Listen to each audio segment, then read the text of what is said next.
Welcome to the Globetrottin ADs. This podcast is for you, athletic directors, activity coordinators, coaches, and program associates based in international schools around the world.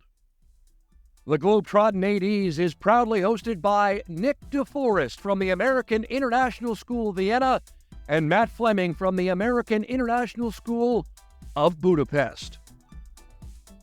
Here they are now, Nick and Matt, and the Globetrottin ADs. Greetings, sports fans, and welcome to the Globetrottin ADs. Today we have a special podcast we're going to share with you, coming to you from the beautiful lakeside area of St. Gilgen, Austria. We're on Wolfgangsee, which is in the Salzkammergut area of Austria, the mountains. And today, the setting, Nick, is pretty good because we got a pretty cool topic we're going to talk about concerning environmental initiatives that are taking place in international schools. Some of them are connected to sports programs, some not. But this is such a beautiful green area that I couldn't think of really another setting, better setting than this to do this podcast. What do you think? Exactly. And we took the train here, right? So I think that sparked it as well, that we didn't drive here, we didn't fly here. We took the train altogether. And that's an environmentally sound choice, right? We didn't drive. For sure. So definitely not that our schools are amazing environmentally, but I think we do some things and wanted to maybe start a conversation, see what's out there. Yeah. And, So if you're wondering why we're here, it's because we're actually here on business. We're here for the fall meetings for our local Danube Valley Athletic Conference League. And we're lucky to have a school here in St. Gilgen that was willing to host us. And this is why we're here, and we couldn't be happier. Yeah. So joining us today, we've got our good friend Matt Yoder from QSI Bratislava. Hey, everyone.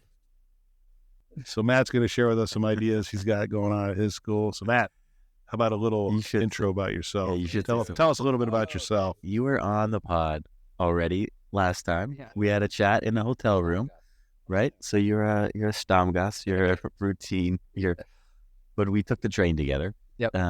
Which was great, and now we're here by the lake. So yeah, tell people who you are. Yeah. So my name is Matt Yoder. I'm from Knoxville, Tennessee originally, and I'm in my 11th year at QSI International School of Bratislava. I was the athletics director there, but now I'm the director of instruction for the secondary school. So I'm like a high school principal, but I still take care of the athletics too. And I'm here to learn and maybe say our little piece, but I definitely want to hear what you guys are doing too. Cool. Well, thanks. And we're the loud ones at the beach right now on the water. We're getting some looks, but we're recording out here. We'll share a picture, of course. But we're awaiting a stand-up paddleboard ride to dinner, right? So It's gonna be amazing. Pretty nice surroundings for this meeting that we have tomorrow. But really, environmental stuff. Obviously, it's green schools, and schools are worried about it.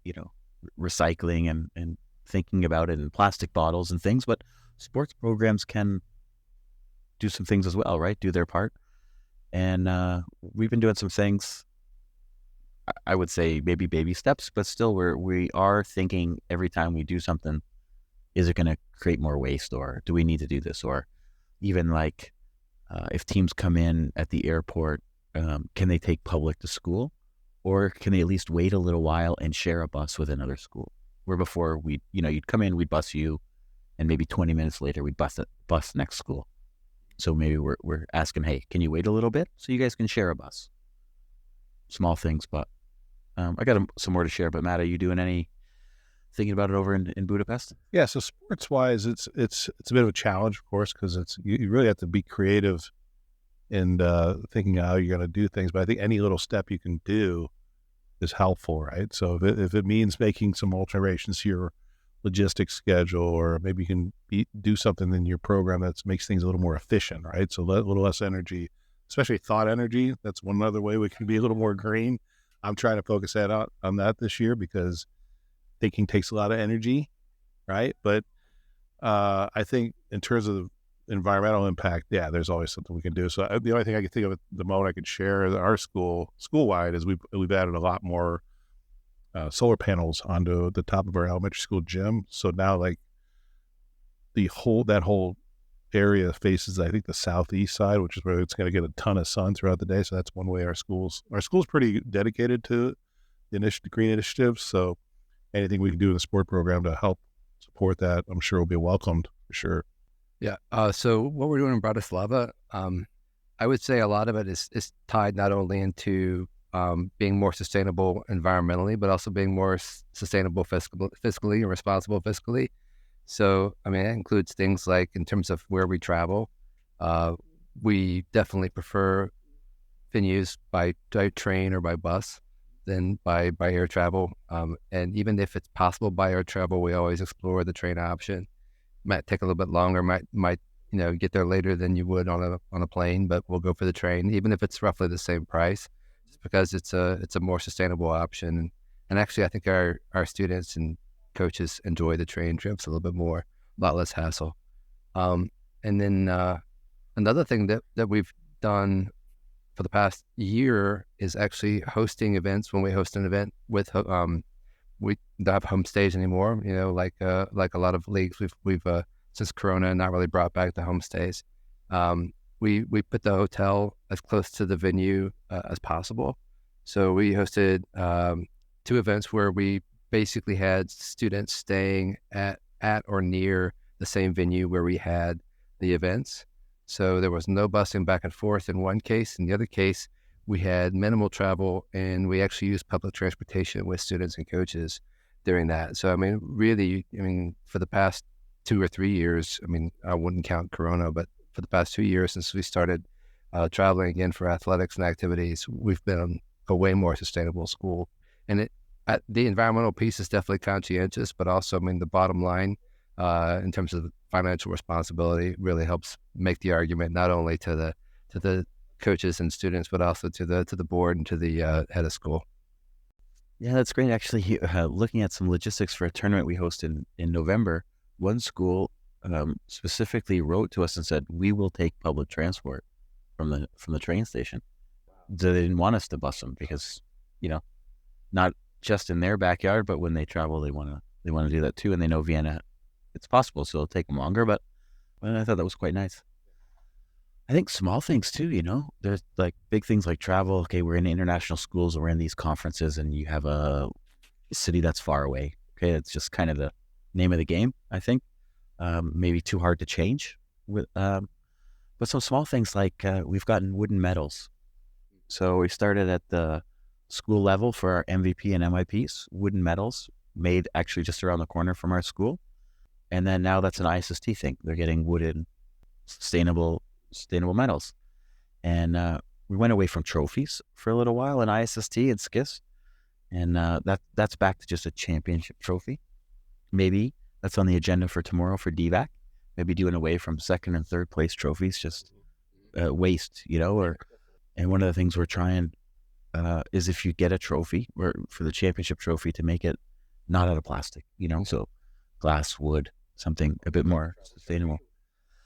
Well, travel trophies, we tried that in CISA. I think it's logistically was a bit too hard, and schools still want something on your but we were throwing out, like every year at the end of the year, I was throwing out second and third place trophies. I got a shelf in the storage room full of trophies. Yeah, full. Yeah. And so I think little things like that. Matt, you mentioned you're doing away with ribbons for SKIS cross country, right? Yeah, correct. Because that's a little thing. It's a little thing, right? But so it's one less thing you got to do and worry about. And of course, it helps because it's less stock you're going to have, and so that's one little thing we could do. But sure. I don't want to plug Cookery. They are our sponsor. We'll get an ad in here at some point. But we rebranded last year and new athletic logos. And we said, okay, well, we need new uniforms. But some of the uniforms weren't bad. They were only a year, 2 years old, some of them. So Cookery offered, uniforms made out of recycled plastic bottles. They're more money. We said, hey, we need to buy these ones instead. If we're getting rid of uniforms that are still good, the least we can do is buy recycled uniforms. So that's pretty cool. Kukri are a global multi-sport clothing brand specializing in providing the world's most prestigious schools with bespoke made and designed team uniforms for students of all standards and abilities. If you are frustrated by inconsistent colors, branding, costs, and sizing across your school's uniforms, then it's time to discuss an offering where every sport is available from softball to soccer for male and female athletes at rates to suit your budget. To find out how Kukri could elevate the apparel of your student athletes to a professional level, email the team at contact@kukrisports.com. A dedicated sales manager will offer you a quote today. Mention this ad and receive a special offer on your coach or PE staff order. I think there's some things around. I think, depending on your area, we have a AstroTurf field, and it's filled with olive pits, crushed up olive pits instead of plastic pellets. Might not work everywhere. I mean, Matt, you have grass fields, obviously, but maybe there's things, like less fertilizer or more organic fertilizer, or I don't know, what's around, but if we all start thinking about it a little bit more. Yeah, good stuff.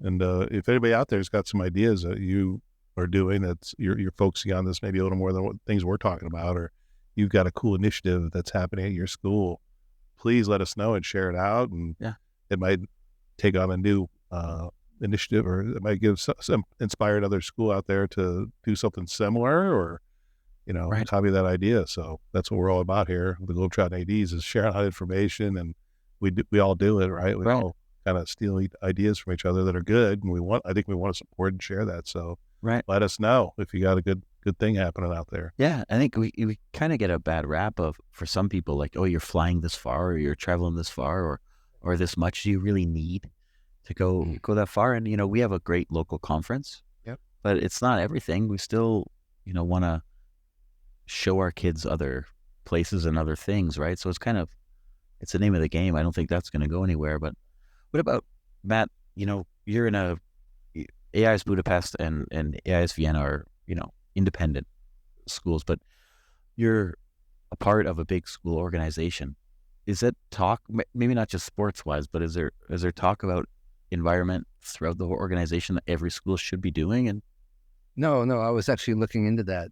So QSI is an organization of 37 schools, and I think one challenge we have is those schools are in such diverse areas that sustainability and in terms of what's actually doable with the infrastructures around you are pretty hard. And another thing that I have the luxury of living in a place where I can get anywhere by a train.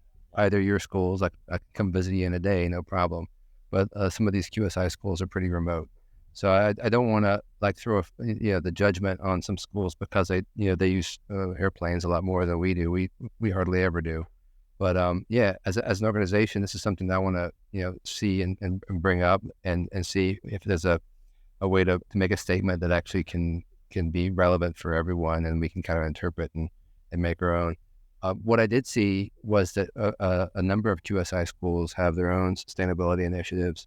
And so really, maybe the first step is actually sharing those practices across the organization, not coming up with a blanket statement that we can all adhere to, but say, okay, this school's doing this school's doing that. Take from it what you will. The core value can be expressed even if we don't have a policy to follow across the board.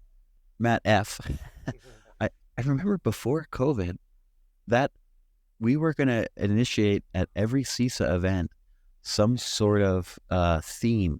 And I think it was per season. And it was going to be like, okay, it's going to be water, right? And an event, the schools were going to have to talk about some initiatives in their country or do something regarding to water. Like some countries were talking about how there's no clean drinking water really anywhere in that country.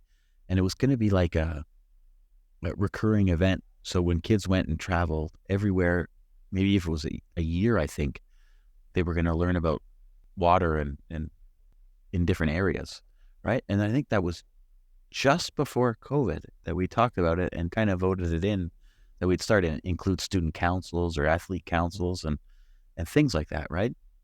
I think, I kind of remember because it's going back a little, probably 4 years or so. But yeah, I just think, it's when it becomes something like that and you can get kids involved so it's more student based. I mean, that just adds to the value of the things you can do in your school and the value of the initiative when you get green topics involved and kids coming up with ideas to promote these or celebrate. Yeah. And work them into school curriculum or the activities program somehow. I think we're a school sports podcast and we're all ADs and other things, Matt. Administrators, yeah.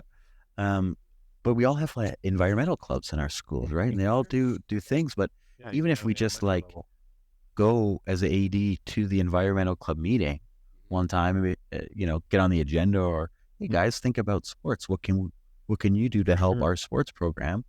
Because sometimes those are the kids that are really, really passionate into that stuff where maybe the sports kids aren't thinking about it because they're thinking about sports or, but that would be cool for environmental clubs to, have one part where they're working on sports, something with the sports program. There's got to be some good CAST project in there. Yeah, definitely. Right? Yeah, community service hours. All right, well, I think our short little environmental podcast shows the brief or small initiatives that we have going at our schools right now, but it was something we wanted to talk about, right? We thought it was important and for sure. And I think, like we mentioned earlier, the topic of being environmentally friendly in schools every place in school has a place for this topic. I think it's something you can do at any part of your school. Anytime you're focusing more on creating less waste and being more efficient or doing something that's going to be green and better for the environment, I think there's a place everywhere in the school program for that, school-wide. Yeah, and you heard it. Matt Yoder is going to take it to the QSI organization and bring it up. Right, that's 37 schools right in one go. One fell swoop. I would say, as we're thinking about QSI's headquarters is in Malta, and that's where the CISA conference is this year. That's right. Book tickets, sustainable tickets. So you could take a boat. It's an island, right? I mean, or you could offset your flight, maybe. I know that's cheap. There you go. A little bit. You can donate credits, I think. Yeah, exactly. More about the CISA conference maybe later. That's March. We'll definitely be there and maybe do a podcast from one of our hotel rooms like the last time. Yeah, for sure. Come and see it. And we're hoping we're going to start, Nick and I are going to start looking at some PD options as well. Yeah. So we're in the process of touching in with CISA folks about that. And once we get a plan sorted out, we'll definitely be the first to know. I don't know if we're going to have a view like we have right now in a few days when we're in Belgrade for the CISA meeting. Hard to beat. This is really hard to beat. I think we got to go jump back in the water. Sounds like a perfect plan. Until next week, this has been another episode of the Globetrottin ADs.